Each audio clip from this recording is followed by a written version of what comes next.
오늘 서울고법에서는 뇌물 등 혐의로 재판에 넘겨진 신동빈 롯데그룹 회장에 대한 항소심 선고 공판도 열렸습니다. 1심에서 징역형 실형을 선고받았던 신동빈 회장은 뇌물과 횡령, 배임 혐의가 병합돼 선고가 내려진 오늘 항소심에서 집행유예로 풀려났습니다. 각각 따로 선고를 내린 1심에서는 실형을 선고받고 법정 구속됐는데 두 사건이 병합된 항소심에서는 정작 집행유예로 풀려난 걸 어떻게 봐야 할까요? 이현무 기자입니다. K스포츠재단에 70억 원의 뇌물을 건넨 혐의 등으로 기소된 신동빈 롯데그룹 회장이 오늘 징역 2년 6개월에 집행유예 4년을 선고받고 풀려났습니다. 지난 2월 13일 1심에서 징역형 실형을 선고받고 구속된 지 234일 만의 석방입니다.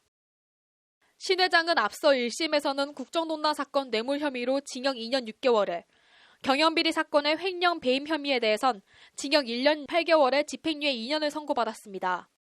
항소심은 두 사건이 병합돼 진행됐고 검찰은 결심 공판에서 재벌이라고 특혜를 줘서는 안 된다며 징역 14년을 구형했습니다. 항소심 재판부는 일단 1심 재판부와 마찬가지로 면세점 특허 청탁 대가로 최순실 씨의 K스포츠재단에 70억 원을 추가 지원한 부분을 뇌물로 인정했습니다. 면세점 재취득이라는 현안이 존재했고 대가성을 인식하며 70억 원을 지원한 것으로 판단된다고 재판부는 밝혔습니다. 재판부는 그러면서 뇌물을 공유해 국가 추진 정책이 공정할 것이라는 사회 일반과 국민 신뢰를 침해했다며 신동빈 회장을 질타했습니다. 재판부는 또 경영비리 사건 관련해서는 롯데시네마 매점의 영업이익을 몰아주는 등 일부 배임 혐의를 유죄로 판단했습니다.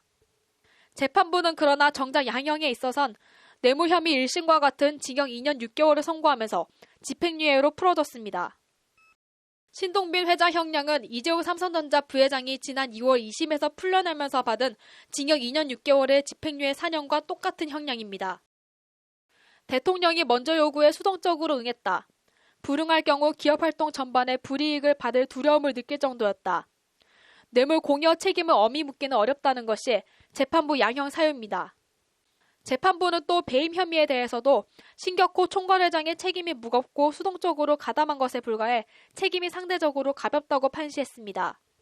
항소심 판결 직후 롯데는 입장 자료를 내고 재판부의 현명한 판단을 존중한다며 국가 경제에 이바지하고 사회적 책임을 다하는 기업이 될 수 있도록 더욱 노력하겠다고 밝혔습니다.